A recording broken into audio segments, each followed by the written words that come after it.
My name is Kristin Walsh. I live in New York, United States, and I do a lot of fabrication, welding, machining, electromechanical, stuff like that.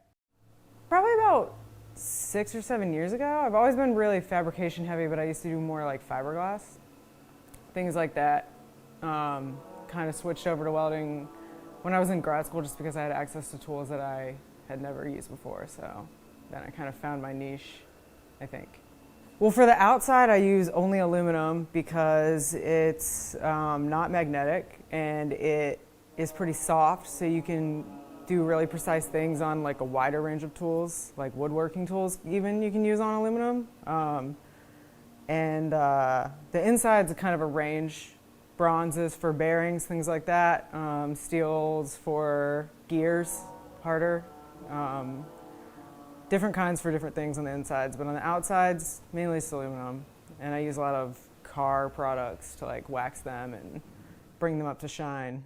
So I got really interested in like the history of clockmaking as kind of a very defined practice of making something very precise that doesn't really have a concrete goal.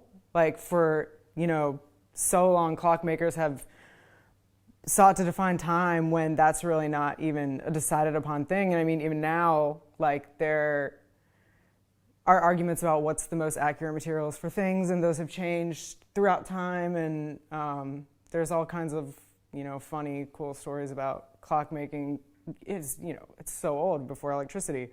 So I got really interested in that as kind of a way to take an object like a clock and see how many elements you can like strip away from that and still like identify it as that. Like you can really just bring it like just to the tick almost, and like kind of what's happening with that.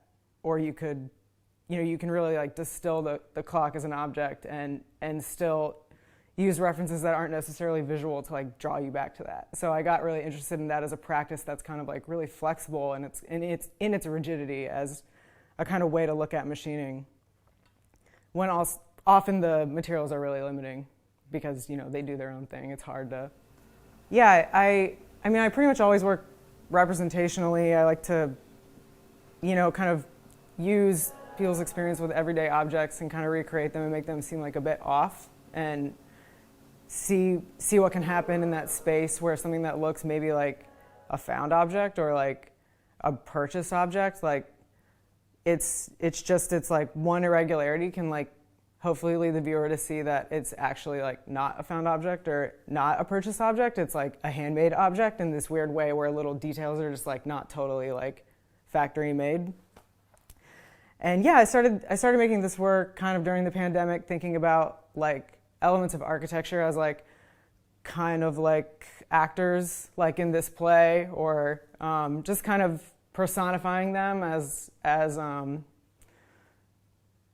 having personality and kind of almost being watchful in a way. I mean, I feel like especially New York with like the protests and stuff, it was like the police state was very heavy, and not that this really has to do with that, but just kind of seeing architectural elements as like a very active presence in a way that maybe I like never had before, just like them taking away benches and, things like, defensive architecture as a whole, just kind of thinking about how active that role is like in people's lives, and kind of just choosing the street lights because they have an electrical element that I could play with and get them to like perform in different ways.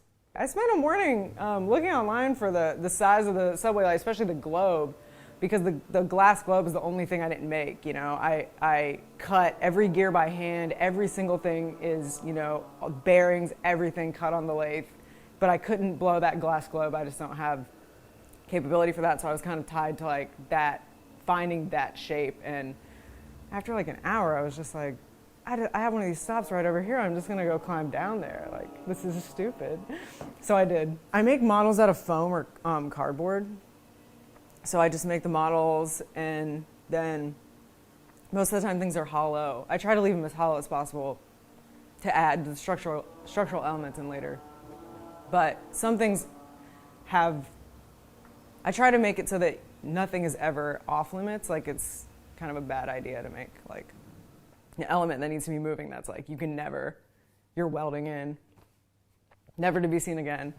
So I try not to do that, but yeah, especially for the subway, it's moving parts around the caps and things like that.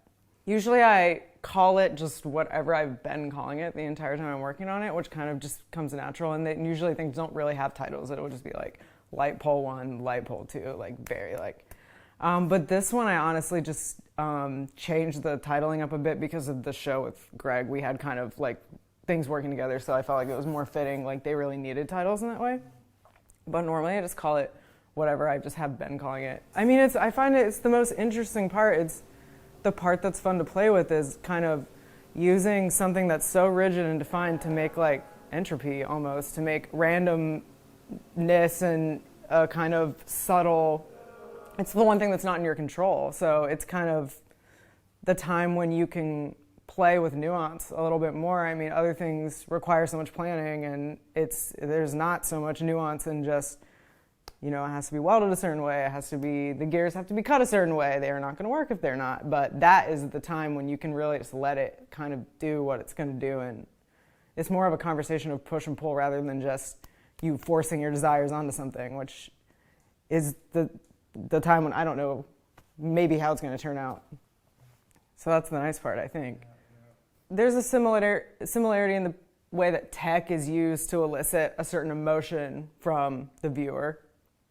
I feel like all the works in this show really play with that, like using kind of things with a pretty clear limit to do something that's maybe not so clear. And also, I guess, just the way that architecturally they impose on others and kind of force the visitor or the viewer to conform to that environment. So I would say they're related in that way.